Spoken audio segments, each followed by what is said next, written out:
بسم اللہ الرحمن الرحیم۔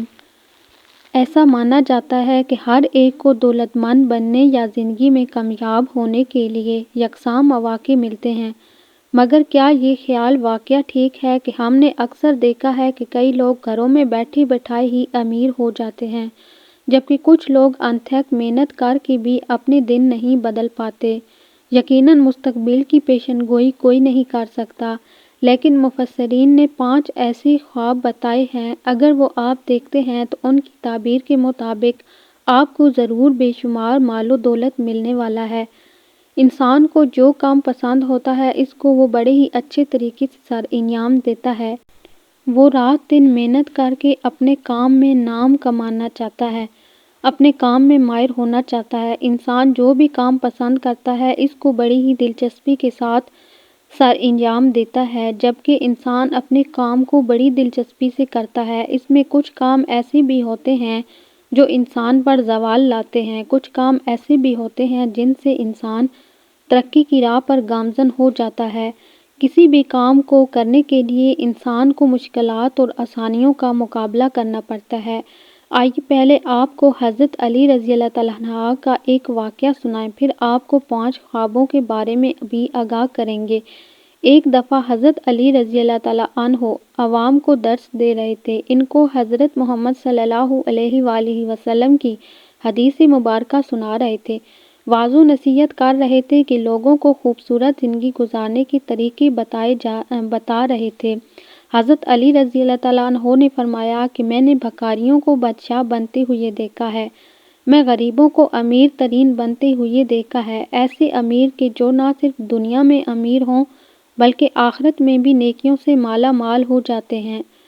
وہ دنیا میں بھی اچھی زندگی گزارتے ہیں اور آخرت میں بھی۔ حضرت علی رضی اللہ تعالیٰ عنہ سے پوچھا گیا کہ وہ آدمی کیسے بھکاریوں سے بادشاہ بنے، تو آپ نے فرمایا کہ وہ لوگ 5 عمل کرتے تھے۔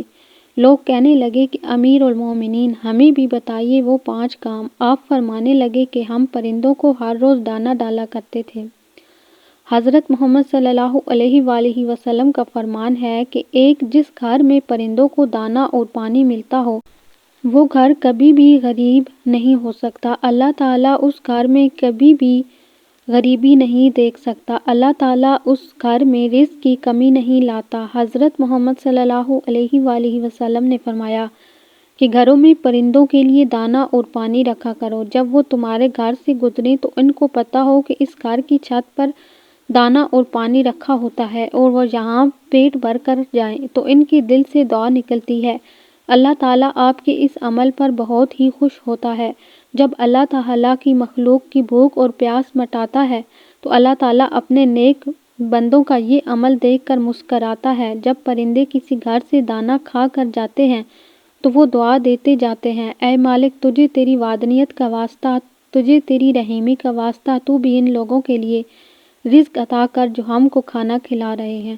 اس طرح اللہ تعالیٰ برکت کے تمام دروازے اس گھر کی طرف کر دیتا ہے جس گھر میں پرندوں کو دانہ اور پانی ڈالا جاتا ہے، تو اللہ تعالیٰ اس گھر سے تمام مشکلات کو آسان فرما دیتا ہے، اس گھر میں رزق کی کمی نہیں آنے دیتا۔ حضرت امام جعفر رضی اللہ تعالیٰ عنہ فرماتے ہیں کہ جو انسان صبح اٹھتے ہی یہ عمل کرتا ہے، پرندوں کا پانی اور دانہ ڈالتا ہے، تو اللہ تعالیٰ اس بندے پر 3 فرشتوں کی ڈیوٹی لگا دیتا ہے کہ وہ صبح دوپہر شام ان کے ساتھ ہی رہے۔ پہلا فرشتہ اس کی عزت بڑھاتا ہے اور دوسرا فرشتہ اس کا رزق بڑھانے کا سبب بنتا ہے، تیسرا فرشتہ اس کی عزت بڑھانے کا سبب بنتا ہے۔ حضرت علی رضی اللہ تعالیٰ عنہ نے فرمایا کہ مالدار ہونے والے لوگوں نے کہا کہ وہ دوسرا جو کام کرتے ہیں وہ یہ تھا کہ اللہ تعالیٰ کی مخلوق میں سے جو لوگ غریب ہیں ان کی مدد کرتے ہیں۔ جو بندہ غریبوں کی مدد کرتا ہے اللہ تعالیٰ اس کو کبھی بھی غریب نہیں کرتا۔ بندے کی عبادت بندے کو وہ مقام حاصل عطا نہیں کرتی جو کہ غریبوں کی مدد سے مقام حاصل ہوتا ہے۔ ایک بدھو جس کی بیوی کو بچہ ہونے والے تھا، بچے کی پیدائش کا وقت آیا تو اس بدھو کے گھر کوئی پیسہ نہ تھا۔ یہ بہت پریشان تھا کہ گھر میں کوئی پیسہ نہیں ہے، بچے کی پیدائش کا وقت آ گیا ہے۔ بدھو اور اس کی بیوی محلے میں ہمسایوں کے پاس گئے۔ بدھو نے کہا ہم کو کوئی قرض دے دو۔ ہمسایوں نے ان کو کچھ نہ دیا تو بدھو کے ذہن میں ایک بات آئی، کیوں نہ میں مدینے چلا جاؤں۔ میں اپنی پریشانی خلیفہ اسلام حضرت ابوبکر صدیق رضی اللہ تعالیٰ عنہ کے پاس لے کر جاتا ہوں۔ مجھے امید ہے کہ حضرت ابوبکر رضی اللہ تعالیٰ عنہ میری مدد ضرور کریں گے۔ یہ بدو مدینے کی طرف جا رہا تھا کہ جب وہ مدینے کی سرزمین پر پہنچا تو اس کو شام ہو گئی۔ بچے کی پیدائش کا وقت بہت ہی قریب تھا۔ انہوں نے فیصلہ کیا کہ ہم یہاں ہی خیمہ لگا کر رات بسر کر لیتے ہیں۔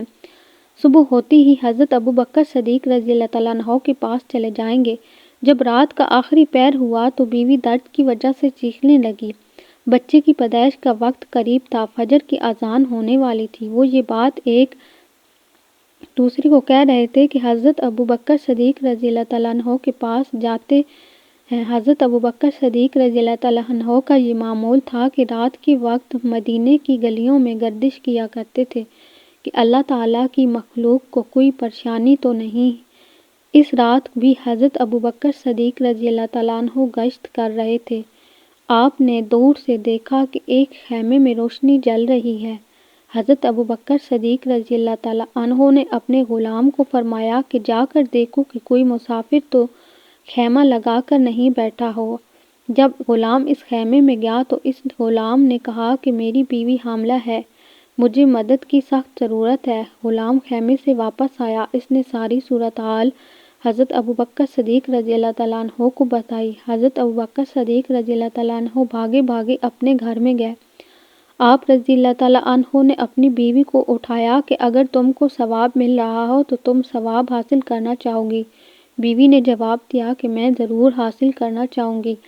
حضرت ابوبکر صدیق رضی اللہ تعالیٰ عنہ نے فرمایا کہ اٹھو، میرے یار کی بیوی بہت تکلیف میں مبتلا ہے، تھوڑی دیر تک بچے کو جنم دینے والی ہے۔ حضرت ابوبکر صدیق رضی اللہ تعالیٰ عنہ کی بیوی نے ضرورت کا سامان لیا اور حضرت کو فرمایا کہ آپ کچھ لکڑیاں ساتھ لے لو۔ آپ رضی اللہ تعالیٰ عنہ نے لکڑی اپنے کندھے پر اٹھائی اور اپنی بیوی کے ہمراہ اس خیمے میں چلے گئے۔ حضرت ابوبکر صدیق رضی اللہ تعالیٰ عنہ خیمے کے باہر رک گئے اور آپ رضی اللہ تعالیٰ عنہ کی بیوی خیمے کے اندر داخل ہو گئی۔ بدو کی بیوی کی چیخو پکار آ رہی تھی۔ حضرت ابوبکر صدیق رضی اللہ تعالیٰ عنہ بدو کے سامنے کھڑے تھے۔ بدو نے سمجھا کہ یہ کوئی غلام ہے جس کی بیوی دائی ہے۔ بدو نے آپ پر حکم چلانے شروع کر دیے۔ بدو حضرت ابوبکر صدیق رضی اللہ تعالیٰ عنہ کو غلام سمجھ کر طرح طرح کے حکم چلاتے، لکڑیاں لاؤ، آگ جلاؤ، پانی لے کر آؤ۔ بدو نے حضرت ابوبکر صدیق رضی اللہ تعالیٰ عنہ کے ساتھ نوکروں جیسا سلوک کیا۔ اس بدو کو یہ پتہ نہیں تھا کہ جو شخص میرے سامنے کھڑا ہے یہ خلیفہ وقت حضرت ابوبکر ہیں۔ خیمے سے اچانک آواز آئی۔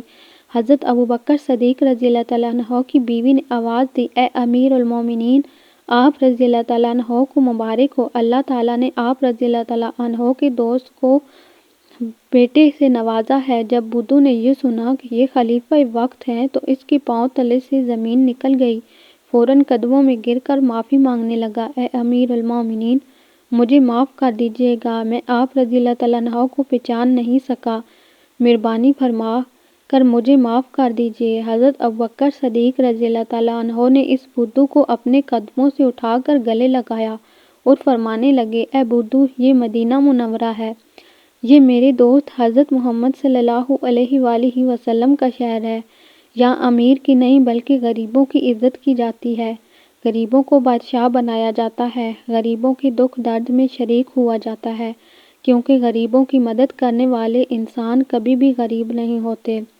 نمبر 3، حضرت علی رضی اللہ تعالیٰ عنہ نے فرمایا کہ وہ اپنی بیوی بچوں کو حلال کی روزی کھلایا کرتے تھے، اپنے والدین اور بڑوں کی خدمت کیا کرتے تھے۔ حضرت علی رضی اللہ تعالیٰ عنہ نے فرمایا کہ 5، انہوں نے مجھے بتایا کہ ہم نماز ادا کرنے میں کبھی بھی سستی نہیں کیا کرتے تھے۔ انہوں نے کہا کہ ہم آج بھی ان 5 کاموں کا دامن نہیں چھوڑتے، یہی وجہ ہے کہ ہم دن بدن امیر ہوتے جا رہے ہیں۔ یہ 5 کاموں کو کرنے والے کبھی بھی غریب نہیں ہوتے، ان کی دنیا اور آخرت سنور جاتی ہے۔ جو یہ 5 کاموں کو اپنی عادت بنا لیتے ہیں، جب کسی انسان کے پاس بہت زیادہ دولت آنے والی ہوتی ہے تو اس کو 5 کون کون سے خواب آتے ہیں۔ خوابوں کی تعبیر بتانے والے کہتے ہیں کہ اگر کوئی انسان خواب میں پہاڑ دیکھتا ہے یا پھر خود پہاڑ پر چڑھ جاتا ہے تو اس کی تعبیر یہ ہے کہ اس کے پاس بہت زیادہ دولت آنے والی ہے۔ نمبر 2، اگر کوئی انسان خواب میں مچھلی دیکھتا ہے یا پھر مچھلی کھاتا ہے تو اس کو بھی بے شمار دولت حاصل ہونے والی ہوتی ہے۔ اگر کوئی بندہ خواب میں تخت دیکھتا ہے یا پھر خود تخت پر بیٹھا ہے تو اس کو بھی دولت حاصل ہوتی ہے۔ نمبر 4، خواب میں گھوڑا دیکھنا یا پھر گھوڑے کی سواری کرنا کی تعبیر بھی امیر ہونے کی نشانی ہے۔ نمبر 5، خواب میں اونٹ دیکھا یا پھر اونٹ کی سواری کرنا بھی انسان کو امیری کی طرف اشارہ کرتا ہے۔ ان سب خوابوں کی تعبیر ایک ہی ہے کہ اللہ تعالیٰ آپ کو بہت جلد ہی امیر کرنے والا ہے۔ اللہ تعالیٰ سے دعا ہے کہ اللہ تعالیٰ ہم کو بھی یہ 5 کام کرنے کی توفیق عطا فرمائے، آمین۔